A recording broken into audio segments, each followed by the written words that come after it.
and Michael worked together at Newsday and now at the New York Times, and Joe and I still work together at the Journal. So that's a lot of togetherness for the three of us, for the four of us. So how this all came about is that, because this is kind of an unusual pairing of two books to talk about in an evening, it just so happened that Dionne and Michael were our first-time authors. They both published their first books about the same time. Michael's is with Joe. And I pitched to Dionne and Michael, who were friends, that they come here to visit me in Asheville, because selfishly I wanted them here in Asheville with me. And I'd give them like this book party, this kind of, invite literary Asheville to come meet them. And then I pitched to Stephanie at Malaprops that Dionne and Michael could also maybe do an event at Malaprops. And just for those of you who are not from Asheville and happen to be zooming in on this, Malaprops is our wonderful local bookstore. And we are incredibly lucky to have it. And Stephanie was gracious enough to say, yes, we're going to host this event. Well, you guys all know that COVID has wrecked all those plans. But Dionne and Michael and I said, we're still game to do this. And Stephanie said she was too. We would try it as a Zoom event instead. And the silver lining is that folks outside of Asheville could join in. And hopefully you'll think Asheville's great and you'll all move here. If you like what you're hearing tonight, Stephanie did not ask me to do this, but I'll just put in a plug for Malaprops that they are shipping these books, and it's free shipping with the $50 purchase. So that's an incentive to buy both Michael and Joe's book and Dionne's book. Okay, so without any more preliminaries, I'll start with Michael. So all of this started when you and Joe broke the news about the hush money payments to protect President Trump. The National Enquirer paid Karen McDougal, and Michael Cohen, Trump's personal attorney, paid this woman named Stephanie Clifford, whom we all know now goes by the stage name Stormy Daniels. And you were later able to document and write that President Trump directed both of those payments. People always want to know, so I'll just go ahead and ask you, how did you uncover the hush money stories? Well, first of all, it's great to be here, and thanks for having us, Malaprops and Jen, and hopefully we'll get together in Asheville sometime soon. And it's great to see everybody, all friends and colleagues, former colleagues, and my mom.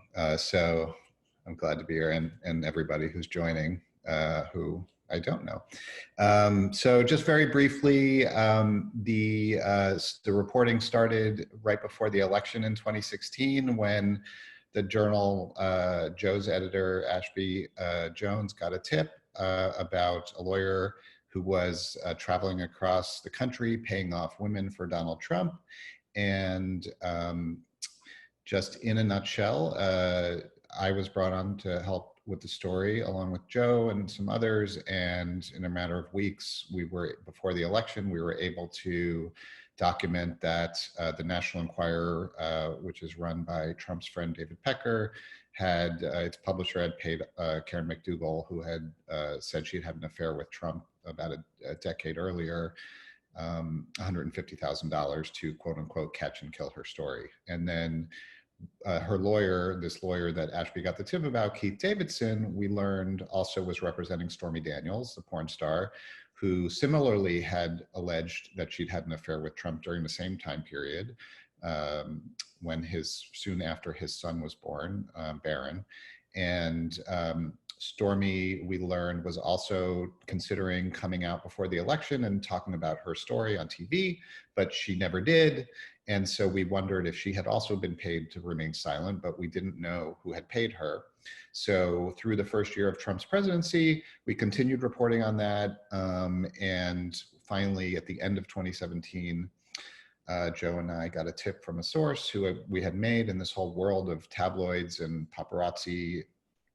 And the source said, if you want to know who paid Stormy Daniels, think taxis. And so immediately we knew that meant Michael Cohen, because Michael Cohen, who was Trump's lawyer, also owned a lot of taxi medallions. as Brian Rosenthal, who I think is on the call, well knows. And so after that, we were very excited because, and I remember telling Jen and Mike, who's also on the call,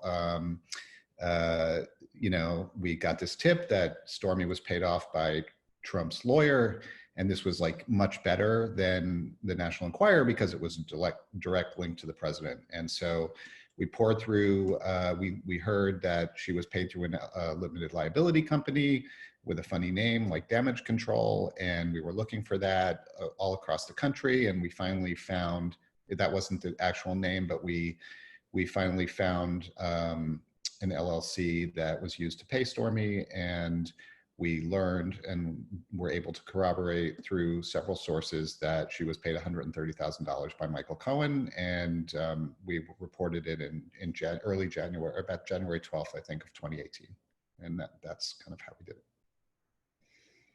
So for a while, you and Joe were kind of out there alone.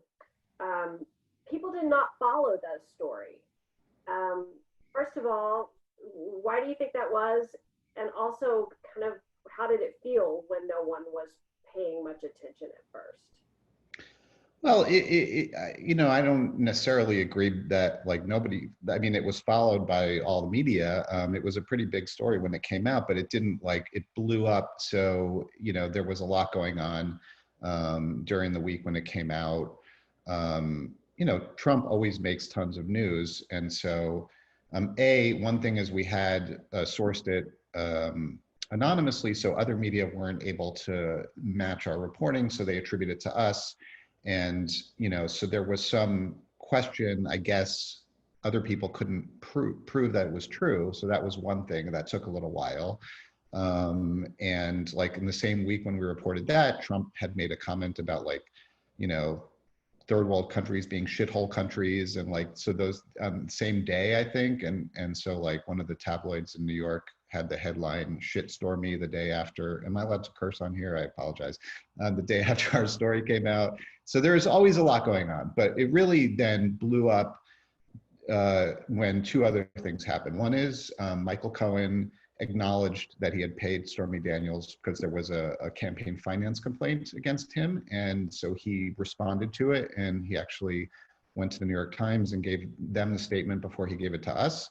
And then the second thing was Stormy Daniels got sick of basically being called a liar. And so she hired Michael Avenatti to represent her. And then he filed a lawsuit on her behalf in which she posted the hush money agreement. So after those two things happened, there was no doubt that our reporting, I mean, we didn't have any doubt, but there was no doubt in anyone's mind that our reporting was correct. And then it blew up. And then it later blew up when Michael Cohen got raided by the FBI and there was a federal investigation. So it just gradually built up to be really a much bigger international story. So in the course of the time that you first wrote about Karen McDougal to the time that for much of 2018, you wrote dozens and dozens of stories about this. What made you and Joe decide that there was something more to say, that you should write a book? And how did you focus on the fixers? Well, for one thing, you came over to me and said, you guys should write a book on this. That's one thing that happened. And then, you know, we just felt like there was a lot more to say about this than we could put in the pages of the newspaper. Like there's a lot more backstory. So there's like all these colorful characters in this whole world that we discovered, like Keith Davidson, that lawyer who represented Stormy Daniels and Karen McDougal, who, you know, basically made his living and representing women and other people who have dirt on celebrities, and then trying to make deals with, you know, people like Charlie Sheen and others, and this woman Gina Rodriguez, who was a former adult film star who became the agent to the Mistresses of Scandal, like she was Stormy's agent. All these characters, and like that these kinds of people populated the world that President Trump came from and like and circulated in. And so we felt like, for one thing, that was a world that we could recreate in the book and in a book. And secondly, the idea of the fixers, like you said, which is that there are these people like Michael Cohen and like David Pecker, the publisher of the National Enquirer, and like Roy Cohn, who was the former McCarthy lawyer who became a celebrity, a lawyer to mafia figures and celebrities like Trump, and he was Trump's first fixer. And so these people, for Donald Trump, would take care of his problems and kind of try to sweep them under the rug so that he could keep his hands clean. And that's kind of a pattern that has continued into the White House, where he has looked for people like Rudy Giuliani or Bill Barr, who will do things for him that he wants done. And when things go wrong, he can kind of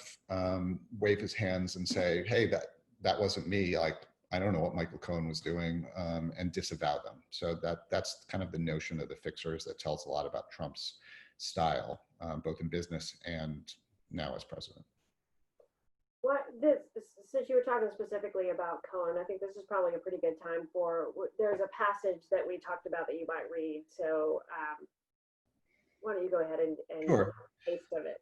Yeah, it kind of fits neatly into what we were just talking about, because this is a passage that is pretty short, and it's right after we broke the story of Stormy Daniels in January of 2018. And so Michael Cohen is now out in public, and this is really the beginning of his break from Trump, because it's like there's this tension where he's trying to remain loyal to a guy who really hasn't been that loyal to him.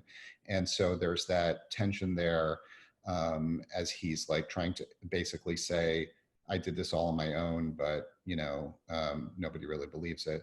And then at the same time, Stormy Daniels and her agent, Gina Rodriguez, privately are trying to figure out, like, should we get out of this hush money agreement, like, and speak publicly, because they're calling us a liar. So that's the context. And this is in a chapter called The Plaintiff's Lawyer, which leads into, I believe, Michael Avenatti, but I could be wrong. Anyway, Michael Cohen had shown unswerving loyalty to Donald Trump and his family. Here's the book, by the way. Michael Cohen had shown unswerving loyalty to Donald Trump and his family for more than a decade. He'd taken on the tasks that no one else at the Trump organization would. He'd cajoled, threatened, lied, whatever it took to protect the man and advance the boss's interests in business and politics. In return, Trump had nearly fired him, slashed his pay, then kept him out of the formal presidential campaign while letting him participate unofficially, and declined to offer him a job at the White House. Still, after the Journal's disclosure of the hush money deal with Daniels, Cohen rededicated himself to insulating his boss. He told journalists he regularly spoke to that Trump hadn't known about the Daniels deal, and that in his capacity as Trump's lawyer, he had had the authority to make the payment without permission. I did it on my own, Cohen told CNN's Chris Cuomo while recording their conversation, not bothering to consider the utter illogic of that statement. We'd heard on the afternoon of February 13th that Cohen was about to file a response to a complaint submitted to the Federal Election Commission by a government watchdog group in Washington called Common Cause. Citing our report, the complaint asked the agency to investigate the payment to Daniels for potential violations of election laws. We wanted Cohen to tell us what his brief said, but he was ignoring our efforts to reach him. His response would have remained confidential until the FEC decided to start an investigation or dismiss the complaint, a process that could take years. But he assumed a government official would leak it. After filing the brief, Cohen released a public statement to the New York Times.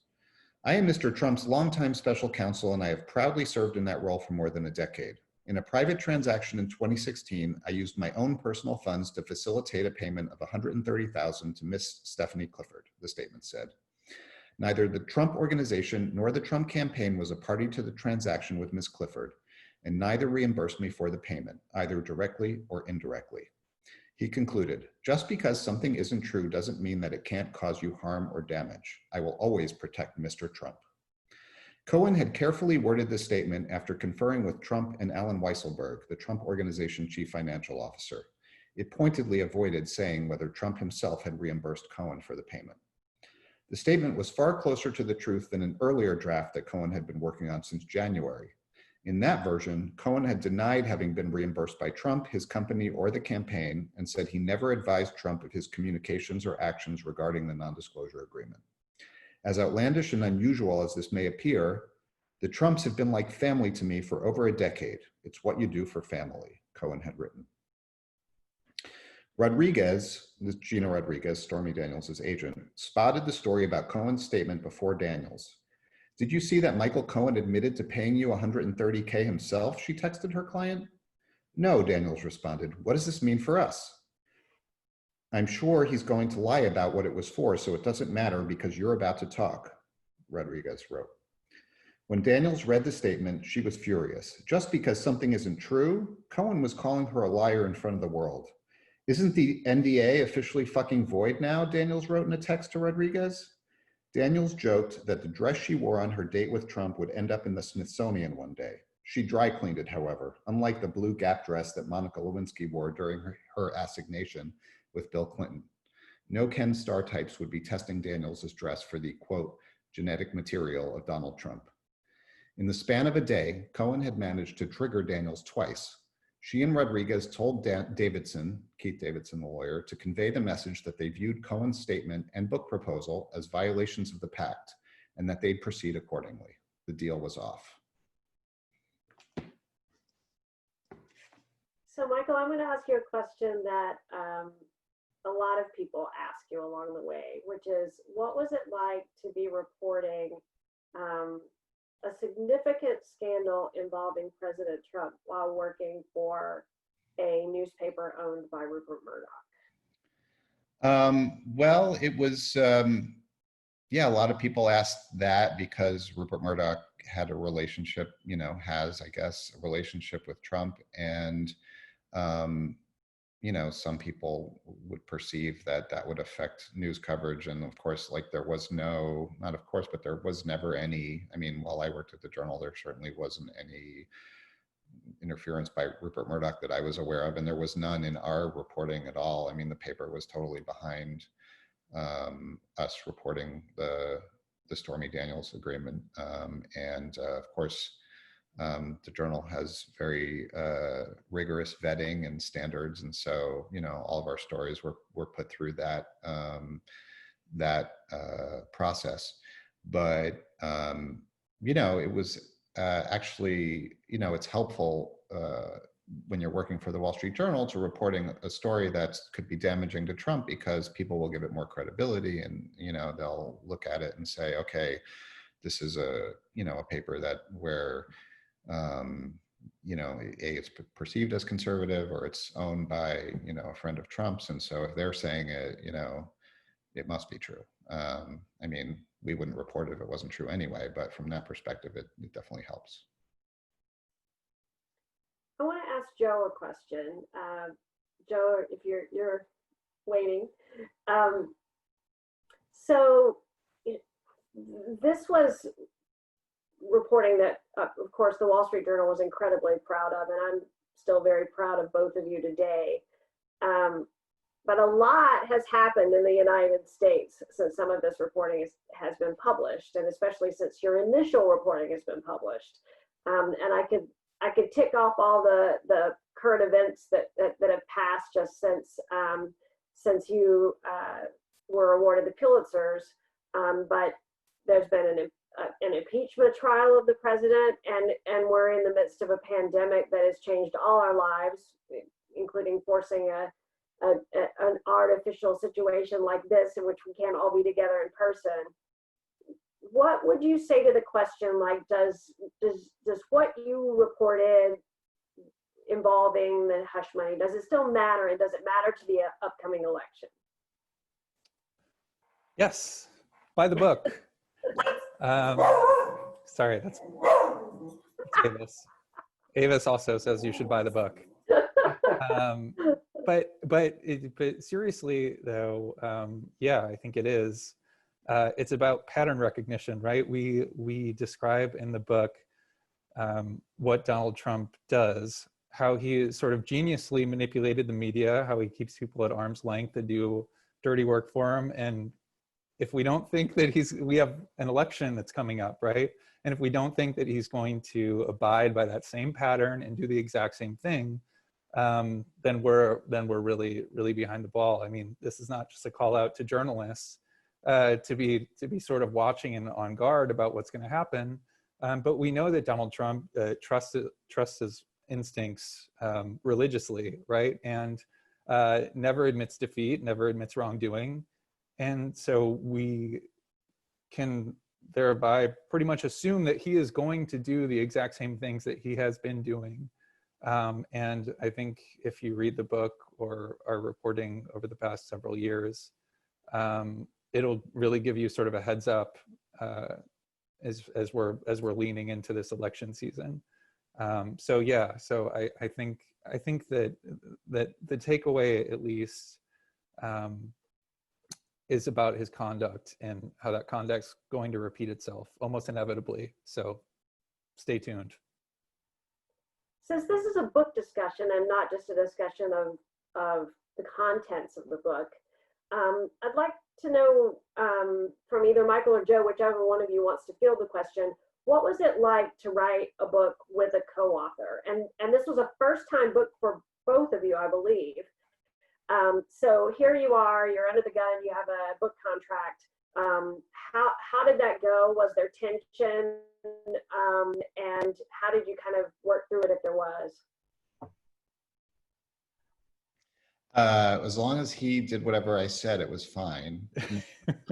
That's not true, actually. No, Joe and I worked really, we're really good friends and, have worked together before and have been working together for, 2 years really closely before we even started writing. And I feel like we have similar sensibilities and I feel, our reporting styles complement each other in terms of we each have, I think we have some skills that overlap, and then we have some skills that each of us have that are different. So the reporting styles overlap. I feel like our writing styles aren't totally different. And so we just it was really good to actually have somebody. We both did most of the work from our houses during 2019, and we'd be just constantly messaging with each other or talking or going to the bar and working at the bar when it was open, and running things past each other. And we divided up chapters or sections of chapters, and we each wrote certain sections, and then we'd kind of go over each other's sections and add and kind of edit through each other's writing. So it was a totally collaborative process. And I feel like, of course, all people who are close snipe at each other, so we're no exception, but those things all got worked through very quickly. Joe, you can add whatever you'd like on that. It was terrible. I agree. It was fun. It was like having two editors. Every time I would write something, then Rothfeld would just go through and rewrite it. That's not true. No, it wasn't. No, it's fun. It's fun working with a friend. And honestly, I don't know that I would have been able to do it otherwise. So it was collaborative. It was fun. I'm going to switch gears to Dionne, because we've talked a little bit now about how Joe and Michael approach their book, and their book is a very straightforward, reported book. It is about the story of the fixers. And except for the acknowledgments in the back, I don't think there's much about Michael and Joe in it. Yours is a memoir. It's a very different kind of book, and it's an extremely intimate one. You talk about not only what it was like to be a correspondent in West Africa, you also take us back, you introduce us to your husband and to your family and your childhood and your journalistic aspirations and setbacks at times. Why did you decide to write the book in that way as opposed to just writing about the lives of the people you met in Africa? Well, I guess I was thinking of my audience, and I knew my audience was an American audience, and I think Americans don't often know that much about West Africa. And I also know women like to read books, and so, I think I always got questions from younger journalists about how do you balance, having a family and work. And so that was one of the things that was weighing on my mind a lot. But also, I think Americans really are looking a lot at America, and not thinking about anywhere overseas. So I wanted to make myself and my struggles and my, whatever, a little bit more relatable to capture an audience that wouldn't normally be reading about West African women or West Africa or Africa, and I think that, people have these stereotypes about Africa. It's a place of like famine or disease or wild animals or, terrorism or war or, coups and that kind of thing. And I really wanted to go beyond it. And I thought if I had to sacrifice, a little bit about writing about myself, hopefully not too much about my childhood and that kind of thing, but, about being a working mom, having a dual career relationship, I thought that was just a common entry point for other people to get into the story that I really wanted them to hear. So the title of the book refers to disobedient women. And I'm going to ask you specifically about the title, but I want you to read the passage that you and I discussed before I ask you that. Okay, I can do that. So this is a passage about showing up at the Ministry of Women in Abuja with a photographer called Adam Ferguson, as we were assigned to chase down the Chibok girls, who were kidnapped by Boko Haram, a terrorist group in Nigeria. And you all may remember, like when Michelle Obama held up the hashtag Bring Back Our Girls poster, and Ellen DeGeneres and other people were talking about them. We were trying to track down a bunch of girls who had been rescued and who were in a fancy college and having a lot of trouble. So we landed in Abuja and showed up at the ministry. The secretary looked up from her work. "Did you write a letter requesting an interview?" she asked. "Yes, I gave that to you a week ago, remember?" She rifled through the papers on her desk until she found our letter. She held it in front of her face. "Oh," she said, shaking her head. "This is addressed to Her Excellency, the Minister." "Yes," I said. "A lot of Nigerian government officials expect all kinds of pageantry and fawning when addressed. My letter was even stamped with an official-looking seal of the New York Times, another prerequisite to be taken seriously here." "What's the problem?" "She is the Honorable Minister," the secretary said. "Only the President is Your Excellency. You'll need to bring another letter." We were officially being jerked around. Adam and I sat fuming that night at dinner. The assignment wasn't going to work out. He had hauled lots of gear halfway across the world, and I had failed to even get us near the Chibok girls so we could ask if they wanted to talk to us or be photographed. It seemed like I had pursued every possible option. I'd already interviewed their parents. They were as anxious for us to talk to the girls as we were. Maybe they would finally learn about their daughters. I had good relationships with activists, but after years of staging protests to get the government to focus on the Chibok students' returns, they had only antagonized the minister and other officials, so they couldn't help us. I thought about the victims that I had just met. In particular, I thought about my Muma and her bravery. I was annoyed we were putting so much effort into reporting on a group of students who were now living in a secure building far from the fighting, while other captives were in camps where they might be raped. In America, the Me Too movement was really picking up steam, with stories about women suffering under powerful men who had dominated their careers and lives running on the front page every day. Yet here were girls in Maiduguri, Nigeria, who were actual war heroes, worthy of presidential praise, and they were being ignored. Imagine if one single teenage girl in America was strapped with explosives and told to blow up a group of people. What were we still doing in Abuja, trying to kiss up to a federal minister for a story that might not even pan out? "This is so stupid," I said. "The bomber girls are the real story of this war. We should be focusing all our efforts on them. You should be taking portraits of them." "Okay, let's do it," Adam said. "But I need a lot of them to make it work, maybe 7 or 8. "Shehu can help," I said, referring to my fixer, the local journalist who was helping me in Maiduguri. Our editors agreed to let us pursue portraits of these girls, but we had a problem. We couldn't show their faces. If anyone found out who they were, not only could Boko Haram come after them, but also the girls could be met with repercussions in Maiduguri from neighbors who might stigmatize them for having spent time with terrorists. Our editors decided they had enough faith in us to produce a portrait series of people whose faces we couldn't show. It made me love my newspaper. We'll make it work, the photo editor assured me. We flew back to Maiduguri, where Shehu tapped our security sources. They helped him round up more than a dozen other girls who unwillingly had been dispatched as suicide bombers and managed to surrender. There must be scores of them roaming the countryside if we'd already found this many. I sat in another dark hotel room, interviewing the girls one by one, this time for hours on end over several days. Their stories were similar in some ways. Most of them had been forced into carrying bombs after refusing to marry a Boko Haram fighter. All of them were terrified. Fighters told Fatima she would go straight to paradise if she detonated her bomb. But they don't control heaven, Fatima told me. Aisha's little brother was killed right in front of her when he protested after fighters announced she was going to be married off. Aisha still refused, so they strapped a bomb to her. Haja was distraught when fighters tied a bomb to her, not only because she didn't want to be a murderer, but because she would never grow up to get a job in government and support her older parents. She was so relieved when soldiers helped her shed her bomb. But by the time she got back to her parents, they were dead, killed by Boko Haram. Fatih said her mom told her never to tell anyone she had been forced to wear a bomb. Forget it happened, she told her, but every time she hears an explosion go off in Maiduguri, she remembers. In all, I interviewed 18 girls. The hotel where we were carrying out our interviews didn't have electricity during the afternoons, and the heat and body odor trapped inside the walls of the small room made me dizzy. Their stories were so grim. I had to find something positive to talk to them about. I started asking the girls what they wanted to do with their lives.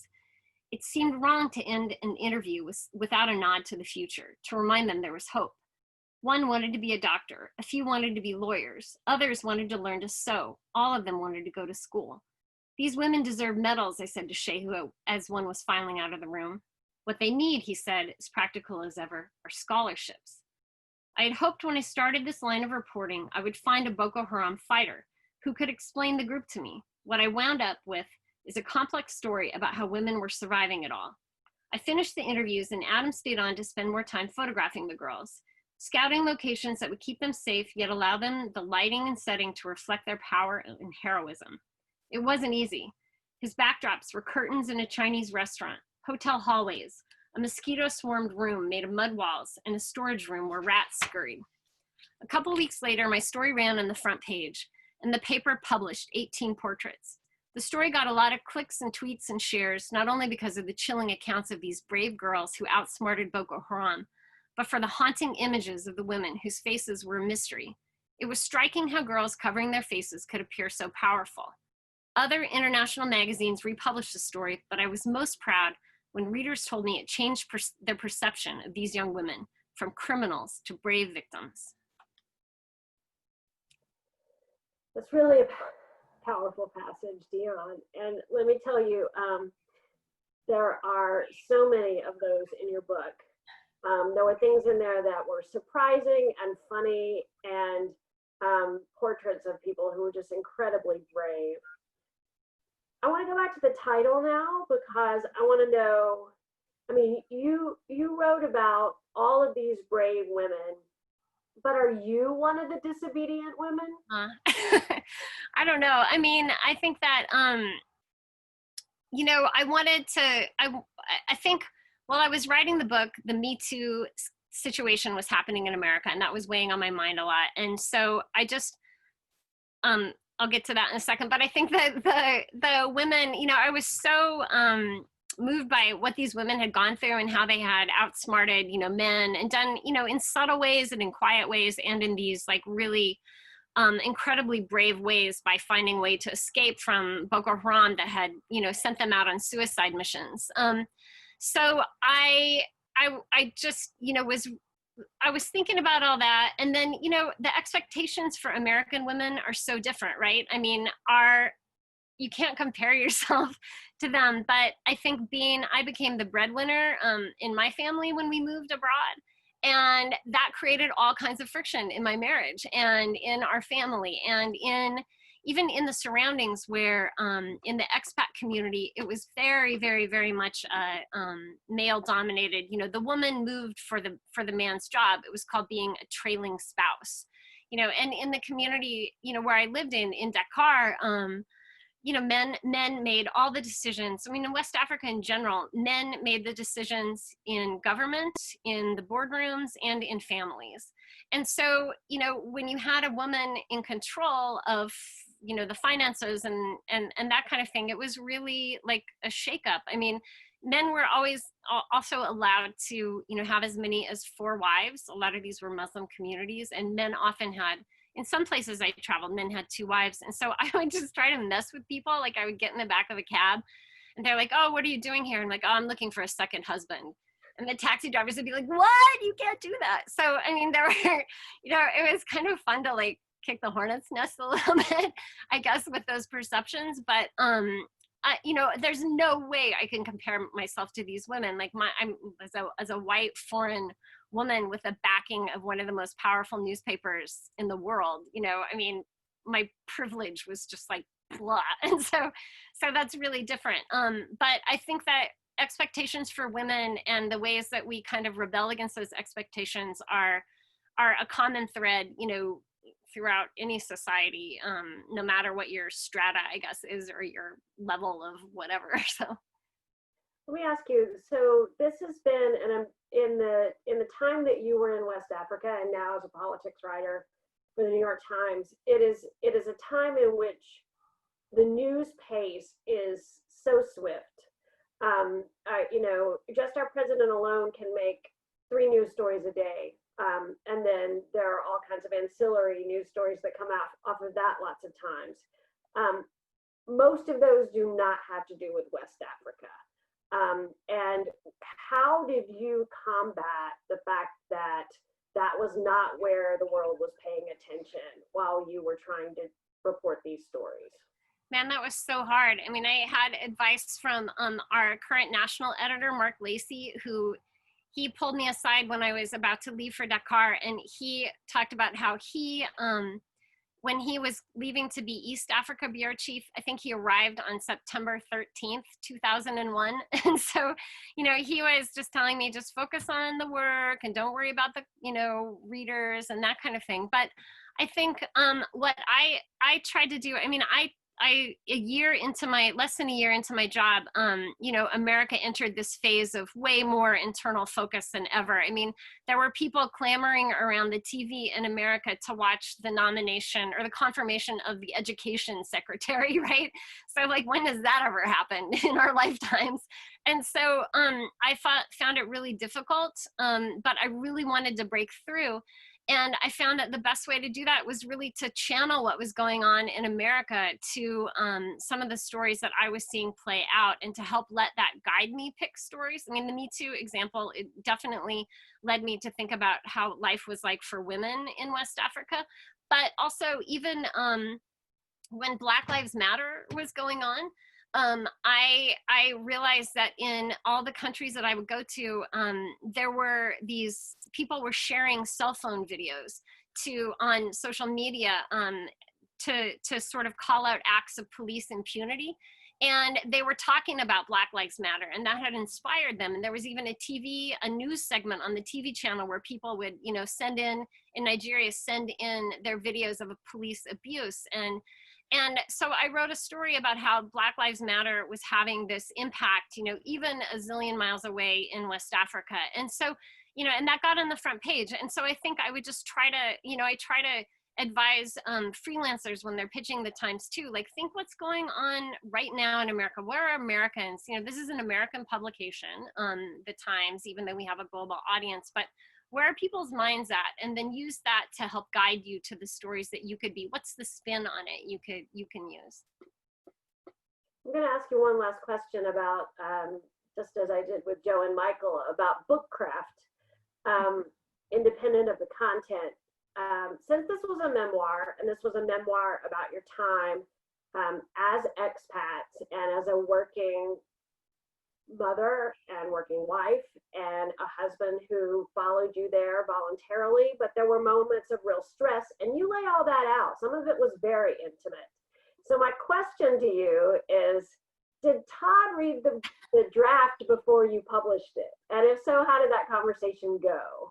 You know, he read as we went along, and he was really helpful in helping me organize the book. And he's like this guy, but he just like doesn't care. You know, he gets that it's my perspective, and I don't think he's actually read the final draft, but I don't think anything really has changed that much. But yeah, I mean, he was really game for my perspective, but I do find that a lot of readers have this men are for Mars, women are for Venus, from Venus kind of reaction to the book. Like some people are like, oh, I want to hear Todd's perspective on this. And other people are like, oh, that jerk. And, you know, I don't think like, I don't agree with either of that. I mean, I just think it is what it is. Like dual career households are really, really difficult to manage. And, you know, that is the truth wherever you are in the world. Stephanie, we have about 15 more minutes. I have several questions left of it. I could talk all night with these people. They're my friends. But I will open it up if you have people who want to ask some questions from the audience. Thank you, Jennifer. And maybe we can get back to some of yours as well.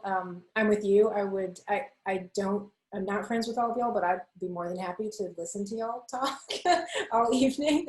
But we'll get to some questions. And I'm actually gonna start with my colleague, Patricia, who is on the call with us this evening. She also works at Malaprop and is the host of 2 of our book clubs. Patricia, would you like to just get on and ask your question? Sure. So I posted it to kind of give folks an idea of how to do that as well by putting a cue beside saying this is a question and then for whom it's to whom it's addressed. And this question is for Dionne.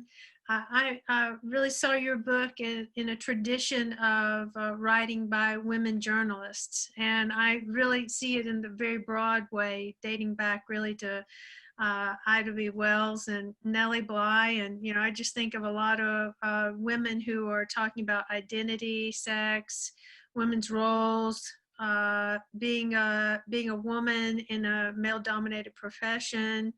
And so I was delighted to encounter your book.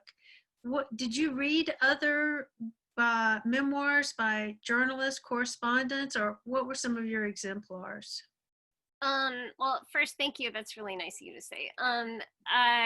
Yeah, I mean, I read, you know, I think mostly what I read were essays about how not to write about Africa. You know, I was more worried about and focused on that and inspired by that than about writing by women, weirdly. You know, there are a lot of examples like Martha Gellhorn or, you know, Ashley Gilbertson has a great memoir on a photo book, you know, about war. So I read a lot of war memoirs. I mean, some of my favorite books are like, you know, Dispatches or those kinds of war books.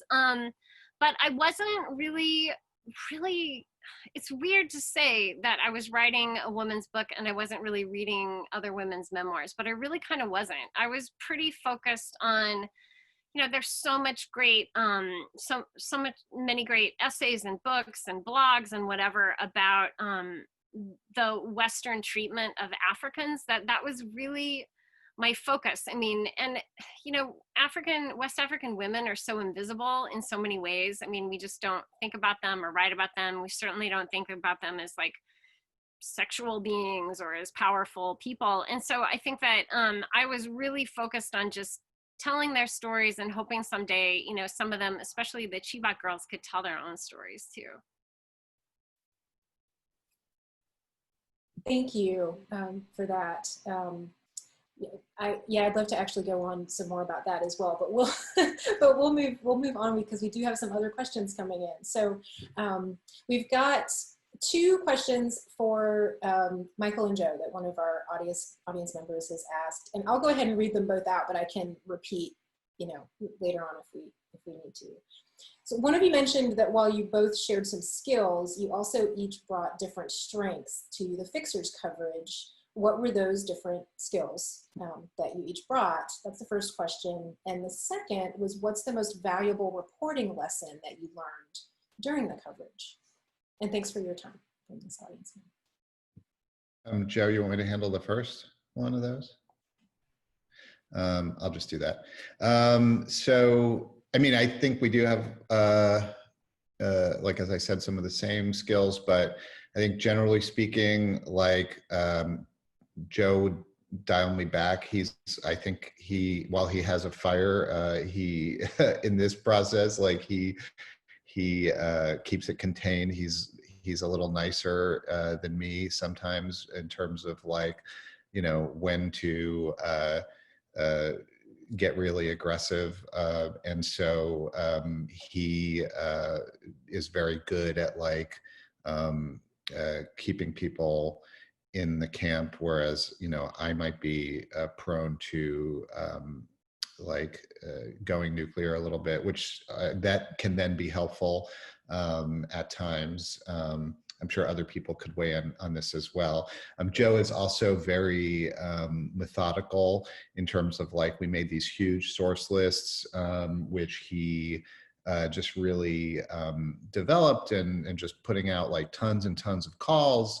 And, you know, I mean, I can do that too, but he's really, really good at that. You know, I think I'm really persistent. I mean, he's also persistent, but, you know, I'm like, when I, you know, find something that I don't know the answer to, you know, I can be like a dog with a bone. And, like, so that's something that I bring to it. Joe might want to add something to that or answer the second question. I think you covered the first one well. It's very kind of you. Thank you, Michael. So the most valuable reporting lesson that I learned in the coverage, it's more like something that was reinforced during the coverage, and that was, if you have the time, if you can take the time, make the extra call. Just keep going. You know, there are a lot of times where you know, we ran into walls over and over and over again, and it just, like Michael said, it was populating spreadsheets and making call after call after call, and eventually you could. I mean, there's something to be said for knowing when to break away. You know, we don't have unlimited time, but persistence, and as Michael was saying, I mean, it's something. Watching him attack a story is something that I internalized and made me a better reporter. So. Thank you both. I have another question for the two of you. This is an and/or. How did you find out that Michael Cohen was behind the payments? Was there a spotlight sort of story behind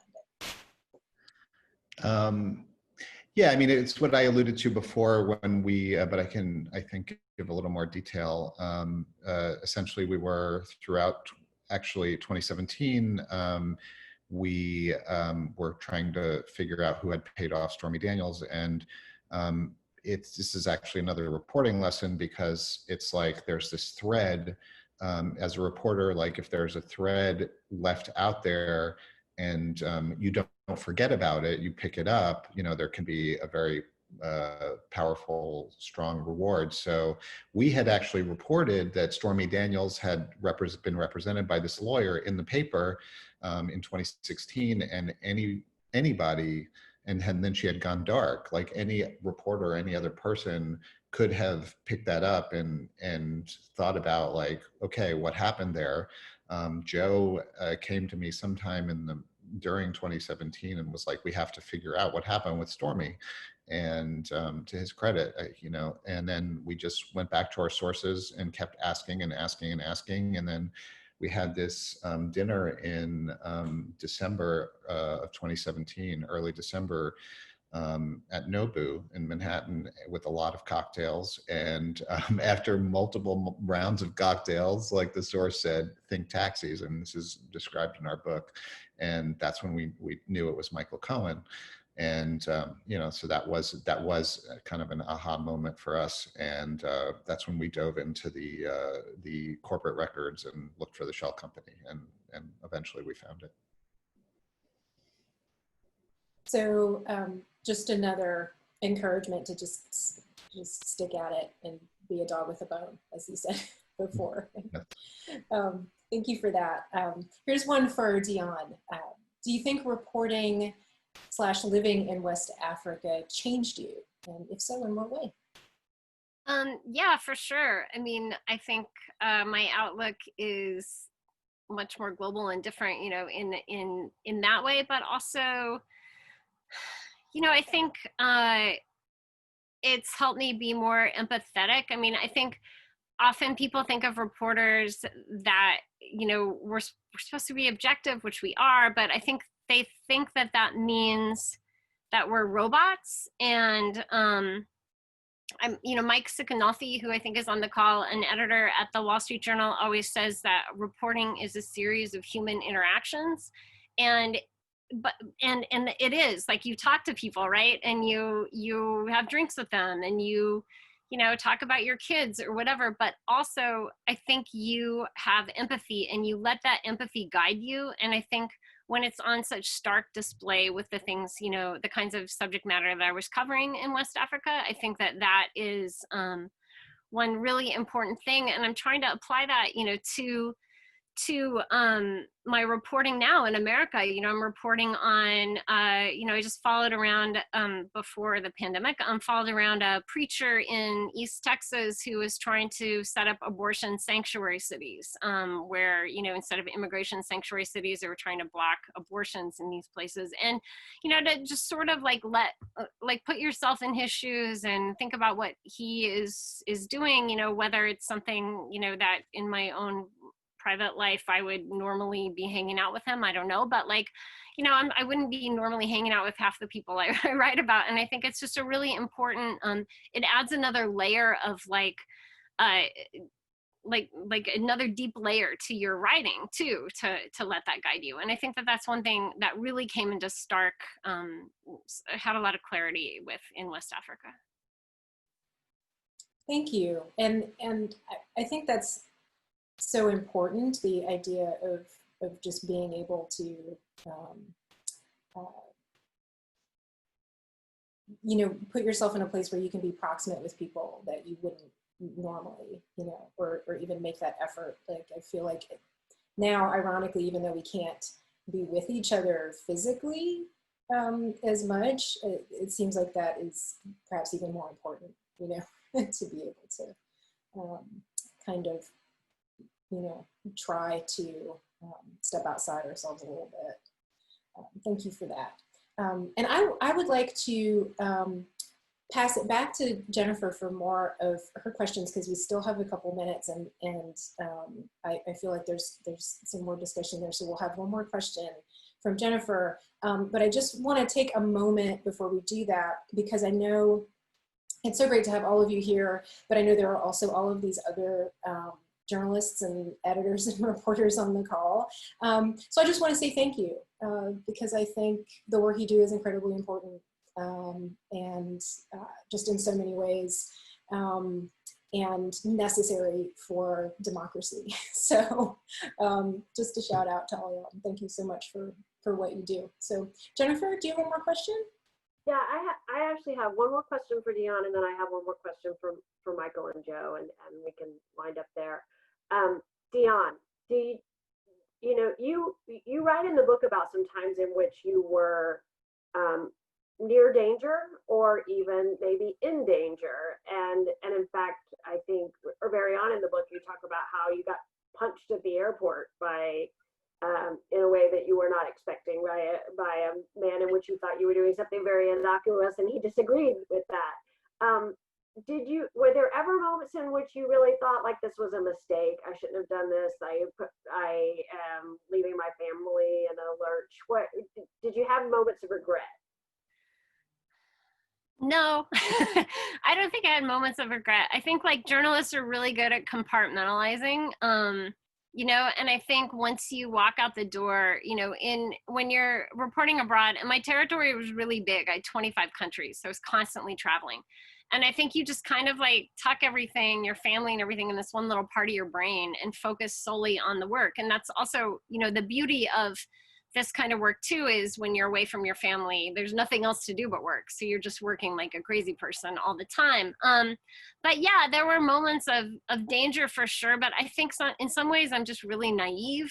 I think that helps. I'm from Nebraska, and so I kind of have this Cornhuskers thing going on a little bit about the world too, that, and believing that everybody, you know, is nice. But I mean, I didn't write about this in the book, but I was in, actually it's the story that was part of the Pulitzer Prize package. It was in Central African Republic, and I was in a plane that got forced down by lightning. I was like meeting with warlords in living rooms. One of them had a gun that was pointed, it was pointed right at my head. It was positioned by him. And I was like, can you move that gun? He's like, oh, it's not going to hurt you. And I was like, just move it. And he moved it, and then it slipped back, and he's like, oh, it's all right. And, you know, like that kind of thing, like happened quite, I mean, that happened. We got trailed by Russian mercenaries. We got, you know, pulled over by police, surrounded by angry mobs, you know, these kinds of things. Like that was all in like a 3-day span. I mean, trip was just completely insane. But you know, you're also, we go through training. The Times puts us through all kinds of training. You know, I was with a photographer who knew the area.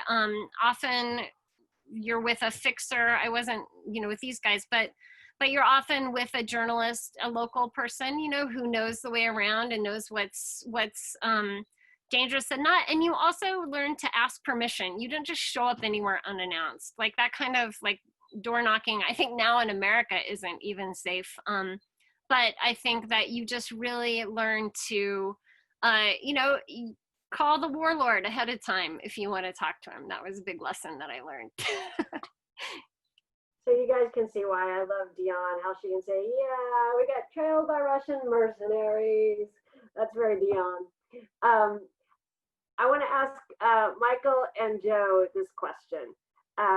So you interviewed just oodles and oodles and oodles of people who knew Donald Trump.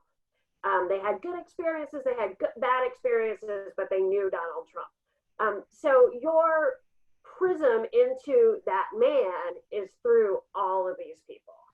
So first of all, do you think, did you learn something about our president that you didn't know going into the book? And secondly, this is kind of related, did you expect him, based on your reporting, to pardon Michael Cohen, who is, this is very timely, he's getting out of prison as we speak?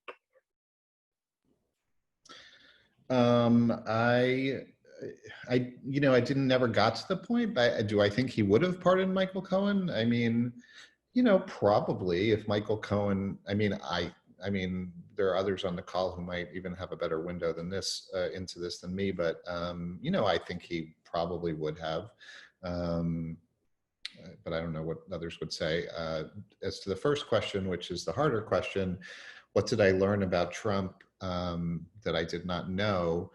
I mean, I just learned how he operates, I think. I mean, we learned also a lot of really sordid things about him that we didn't even know, you know, going back many years. And I think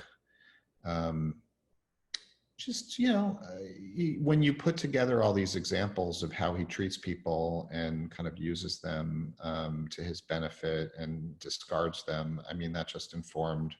And then you kind of start seeing the pattern, you know, recurring over and over again. That was very, and even like in the Mueller report, when you read it, you know, and then you see all the people he tried to get to do things for him, you know, and they were like, no, because they weren't like people like Michael Cohen who were desperate for his approval, but these were people who had careers before they went to the White House, and, you know, they wanted to maintain reputations afterwards. So they would say, no, I'm not doing that, you know, and so that was kind of remarkable. Joe, did you have any other lessons about Trump that you learned during the book? I think this dovetails with what you said, but he shows a remarkable consistency. I mean, remarkable. Like we report in the book about how, you know, there was this dispute over a condo. It was one of his condos, right? It was one of his condo buildings, Trump World Tower, right? So the one right by the UN. And, you know, the board of the condo revolted, and they, you know, they were basically making him angry, right? And so what does he do? He, you know, hires a law firm. He sues them in the lawsuit. He's like, this is a witch hunt. You know, it's like the things that he said in there are exactly the things that he says now as a president, and it was over a condo dispute, right? And it was just guns blazing, full fury, no backing down. And that's actually how he got to know Michael Cohen. That's how Michael Cohen ingratiated himself. Donald Trump was by being one of the leaders of that effort. So, yeah, it was amazing to me how Trump has always been Trump, and apparently always will be. Thank you both. I am going to, we actually have one more question from Patricia, and I looked away from the chat at the wrong time. And it's a good question. We are a few minutes after 7, and so I know some people might have to sign off, but I would like to get your input on this. So Patricia says, I think The Fixers is informed by the Me Too movement in that at its heart, it's about sex and power, which is really one of the quintessential American stories. And that is true for sure. So what are your views, Joe and Michael, about reporting in the age of Me Too?